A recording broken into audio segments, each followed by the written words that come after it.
জাহাঙ্গীরনগরের GPA রিকোয়ারমেন্টসটা কেমন। তো এই ভিডিওতে আমরা জাহাঙ্গীরনগরের জিপিএ রিকোয়ারমেন্টসগুলো সবকিছু ইন ডিটেইলে জানবো এবং খুব ভালোভাবে জানবো। তো অবশ্যই ভিডিওটা আপনারা শেষ পর্যন্তই দেখবেন। আচ্ছা, জাহাঙ্গীরনগরের জিপিএ রিকোয়ারমেন্টস, এখানে আসলে আমরা যা যা দেখতে পাচ্ছি সবগুলো কিন্তু 2025-এর যে সার্কুলারটা ছিল ওইটা অনুযায়ী আমি বলতেছি। 2026 আসলে অবশ্যই কিছু না কিছু চেঞ্জ থাকতেই পারে। তো এখানে সবগুলো ইউনিটেরই আছে। আমরা মেন ফোকাস কোনগুলো সেগুলো নিয়ে কথা বলি।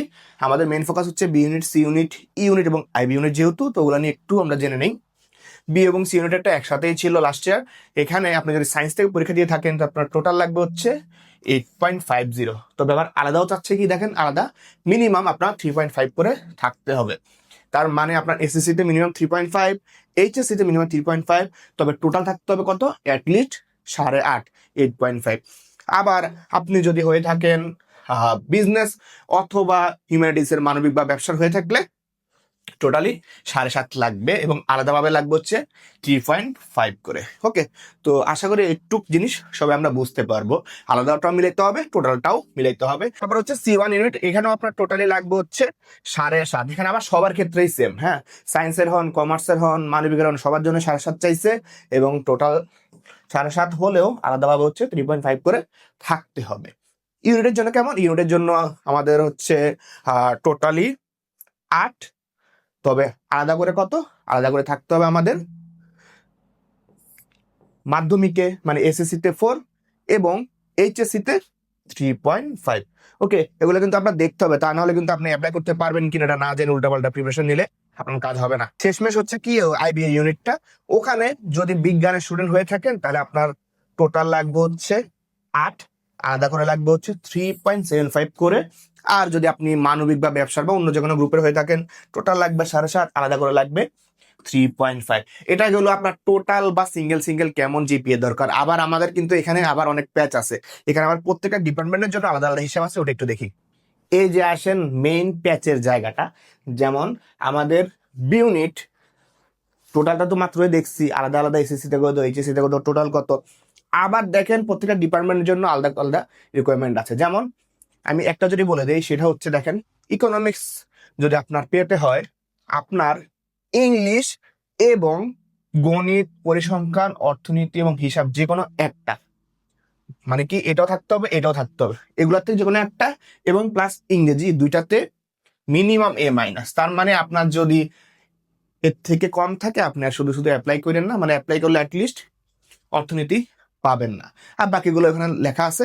আবার এ পাশে যেটা, সেটা হচ্ছে পরীক্ষা দিয়ে আপনার যে এমসিকিউ পরীক্ষা দিবেন ওখানে আবার আলাদা করে কত পেতে হবে। প্যাচ দেখছেন, এখানে হচ্ছে বাংলা এবং ইংলিশ দুইটাতেই মিনিমাম 50% মার্কস থাকতে হবে, তাহলে আপনি বিজ্ঞান পাবেন। এটা কিন্তু প্রত্যেকবার চেঞ্জ হয়, কোনো কোনো বার এই জিনিসগুলো অর্থনীতির ক্ষেত্রে থাকে, কোনো কোনো বার অন্য ডিপার্টমেন্টে থাকে। এগুলো আমরা যে বছর পরীক্ষা দিব ওইটার সার্কুলারটা খুব ভালো করে দেখে তারপর পরীক্ষাটা দিব এবং তারপরে প্রিপারেশনটা নেব। সেম জিনিসটা সি ইউনিটেরও আছে। দেখেন প্রত্যেকটা ডিপার্টমেন্টের আলাদা আলাদা এসএসসি এবং এইচএসসি তে কেমন গ্রেড থাকা লাগতো, পরীক্ষা দিয়ে কেমন পাওয়া লাগতো, সব কিছু আছে। এগুলো কিন্তু প্রত্যেক বছর চেঞ্জ হয়, ঠিক আছে। যেমন আমি একটা বলে দেই, ইংলিশটা নিয়ে বলে দেই জাস্ট।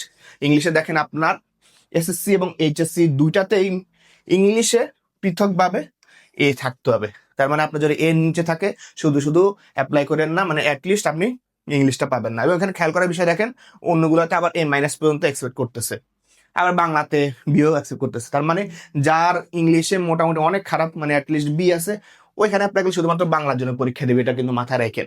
আবার পরীক্ষা দিয়ে এমসিকিউ কত পেতে হবে সেটা আলাদা করে লেখা আছে, এগুলো আমরা দেখবো খুব ভালোভাবে পরীক্ষা দেওয়ার আগে। C1 ইউনিটের জন্য কেমন, ওই একইভাবে দেখেন এখানে দুইটা আলাদা ডিপার্টমেন্টের জন্য আলাদা আলাদা কেমন গ্রেড থাকতে হবে সব বলা আছে। ই ইউনিট মানে যেটা হচ্ছে আসলে জাহাঙ্গীরনগরের এফবিএস, ওখানেও দেখেন এসএসসি এবং এইচএসসি তে কেমন পেতে হবে সবকিছু লেখা আছে। যেমন আমি যদি বিজনেস অথবা মানবিক স্টুডেন্টের জন্য বলি, ওখানে দেখেন English plus math, economics, accounting অথবা ম্যানেজমেন্টে মিনিমাম A- থাকতে হবে।